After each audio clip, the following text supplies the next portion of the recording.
6 ಗಂಟೆಗೆ ನಮ್ಮ ಹುಡುಗ ಇಲ್ಲಿ ಎದ್ದ, ಸ್ನಾನ ಮುಗಿಸಿ 7:30 8 ಗಂಟೆಗೆ ಅವನೇನಾದ್ರೂ ಮಂಗಳೂರು ಮುಟ್ಕೊಂಡ್ರೆ, ಬುಲೆಟ್ ಟ್ರೈನ್ ಕ್ಯಾಚ್ ಮಾಡಿದ್ರೆ 10 ಕಾಲಿಗೆ ಬೆಂಗಳೂರು. ಆಫೀಸಿಗೆ ಹೋದ, ಆಫೀಸಿನ ಎಲ್ಲ ಕೆಲಸ ಮುಗಿಸ್ಕೊಂಡ, 6 ಗಂಟೆಗೆ ಅಲ್ಲಿ ಬುಲೆಟ್ ಟ್ರೈನ್ ಹಿಡ್ದ, 8 ಗಂಟೆಗೆ ಬೆಂಗಳೂರು, 9:30 ಮನೆ ರೀ. 45 ದಿನಗಳಲ್ಲಾಗಿರುವಂತ ಮ್ಯಾಜಿಕ್ ಏನ್ ಗೊತ್ತಾ?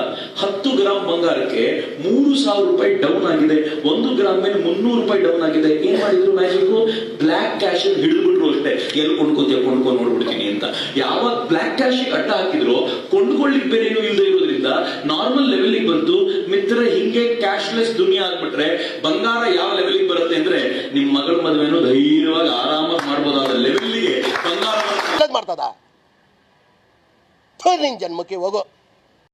ನರೇಂದ್ರ ಮೋದಿ ಅಧಿಕಾರಕ್ಕೆ ಬರುವಾಗ ಒಂದು ಪ್ರಾಮಿಸ್ ಮಾಡಿದ್ರು, ನಿಮ್ ಯಾರನ್ನೂ ಕಟ್ಟೆ ಕೆಳಗಡೆ ಸುಮ್ಮನೆ ಕೂತ್ಕೊಳ್ಳಿಕ್ ಬಿಡಲ್ಲ ಅಂತ. ಖಂಡಿತವಾಗಿಯೂ ಬಿಡಲ್ಲ.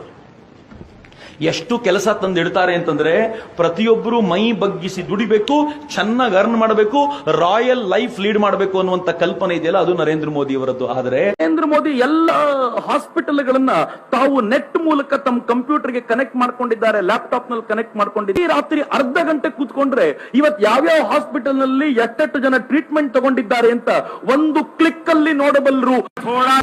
ಅವರಿಗೆ ಏನೇನೇನೋ ಇನ್ನೊಂದ್ಸತಿ ಹೇಳಿ. ಒಂದ್ ರೀತಿ ಹುಚ್ಚಿಡಿದೆ ಅವ್ರಿಗೆ, ಹುಚ್ಚಿಡಿದೆ ಅವ್ರಿಗೆ. ಒಳಗಡೆಗೆ 8 ಗಂಟೆ ಆಗೋಯ್ತಾ? 8 ಗಂಟೆ ಆಯ್ತು, ಬಂದ್ರು ಬೇಗ.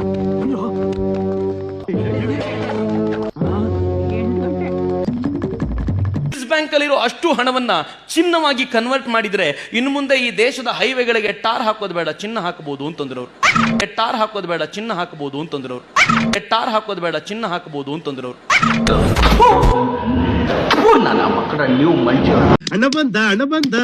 ನಾನು ಭಾರತದ ಪ್ರಧಾನಮಂತ್ರಿ ನರೇಂದ್ರ ಮೋದಿ ಅವರ ತರ ಮತ್ತೊಬ್ಬರನ್ನು ನೋಡ್ಲೇ ಇಲ್ಲ. ನನ್ ಮೇಲೆ ಆಣೆ ಇಟ್ಟು, ನನ್ ಮೇಲೆ ಆಣೆ ಇಟ್ಟು. ಪೆಟ್ರೋಲ್ ಪ್ರೈಸ್ ರೈಸ್ ಆಗ್ತಾ ಇರುವಾಗ ನನಗೆ ಪರ್ಸನಲ್ ಆಗಿ 3 ಸಲ ಕಾಲ್ ಮಾಡಿ, ನನ್ನ ದೇಶದ ಬಡ ಜನರಿಗೆ ತುಂಬಾ ತೊಂದರೆ ಆಗ್ತಾ ಇದೆ, ದಯಮಾಡಿ ರೈಸ್ ಮಾಡಬೇಡಿ, ಹೆಂಗಾದ್ರೂ ಮಾಡಿ ಕಂಟ್ರೋಲ್ ಮಾಡಿ ಅಂತ ನನ್ನ ಜೊತೆ ಪರ್ಸನಲ್ ಆಗಿ 3 ಸಲ ಮಾತಾಡಿದ್ರು. ತನ್ನ ಜನರ ಬಗ್ಗೆ ಕಾಳಜಿ ಹೊಂದಿರುವ ಮತ್ತೊಬ್ಬ ಪ್ರಧಾನಿ